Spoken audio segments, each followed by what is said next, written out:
history has a habit of repeating itself, and in saying that, I'm not quite sure why I'm all that surprised. The guitar players are still in fact stupid. Maybe I'm just more disappointed. See, in 2023, I made a video with the title Guitar Players Are Stupid, and it was all about the Digitech Bad Monkey. It was an overdrive pedal that, it was fair to say in most cases, wasn't all that exciting. A lot of people didn't really care about it.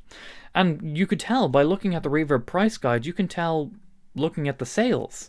So in January of 2023, they were ranging from $40 to $50, $60. But then there was a video from JHS published in March of that year showcasing that the Bad Monkey could sound very similar to the famed Klon Centaur. In fact, almost identical. And after that, the prices skyrocketed. And you can look at the charts and see. This is where we start. The 14th of March, $140, $150. And you can see these are pages of 14th, 15th, 16th of March, and the price is only going up. $160, $150, $175, $220, $250. The prices skyrocketed. And this to me was just pure stupidity. The video from JHS showcased that you could take a very cheap, inexpensive pedal that nobody really wanted, people getting rid of them for $40, and that could sound just like a $5,000 pedal, proving that you don't need to spend a lot of money to have a good sound.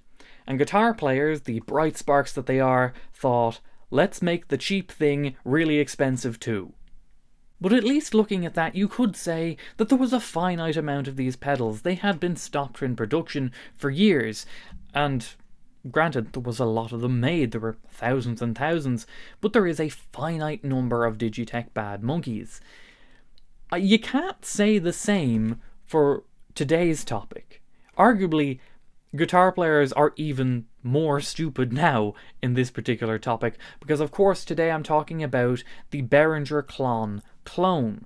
It's been in the news recently. If you've missed it, I did a video, it's linked here. It's all about the lawsuit between Klon LLC and Behringer, but if you missed that, here's a really quick recap. Klon LLC make the famed Klon Centaur. It's an overdrive pedal that nowadays sells on the secondhand market for over $5,000.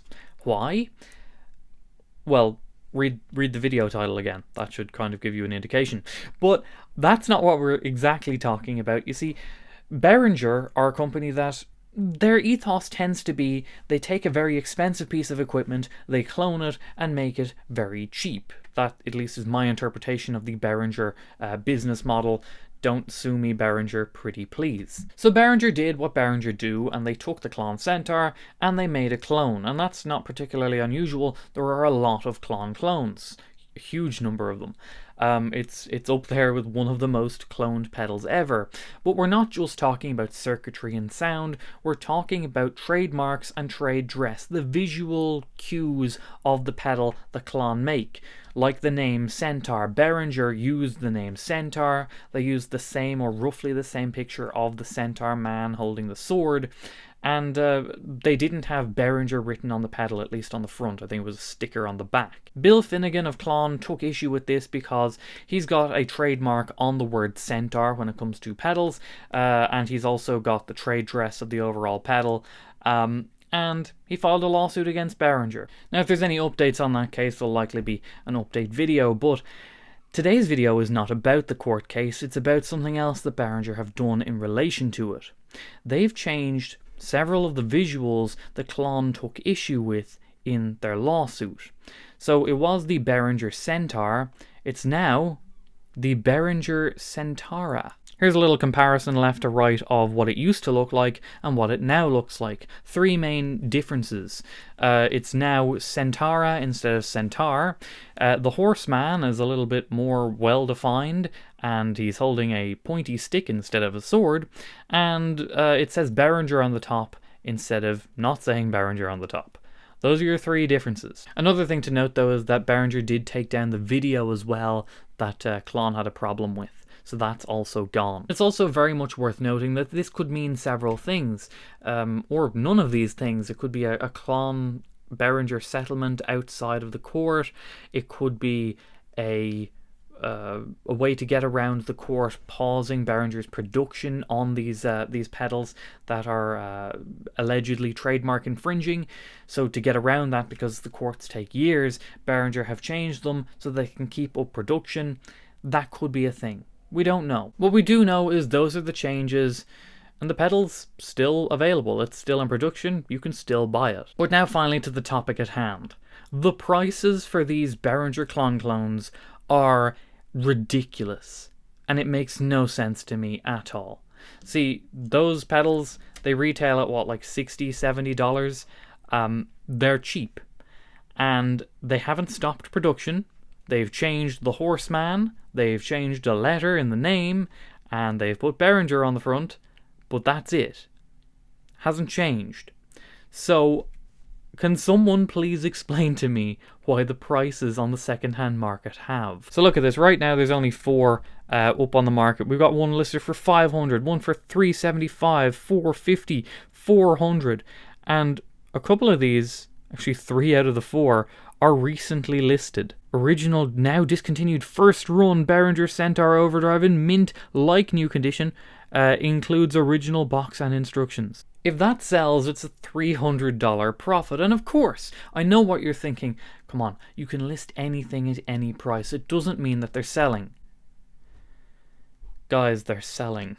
If I go into Reverb here and I adjust to only sold listings, $699 for one, $361, $280, $266, $260, $249, $245. This is a $70 pedal.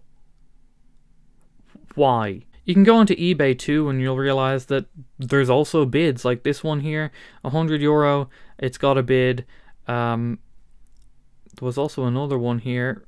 Oh, here, €222, 19 bids. People are bidding on this. And it's not to say that these are all genuine. I mean, there was one that sold for $700. Now that one seems a little fishy.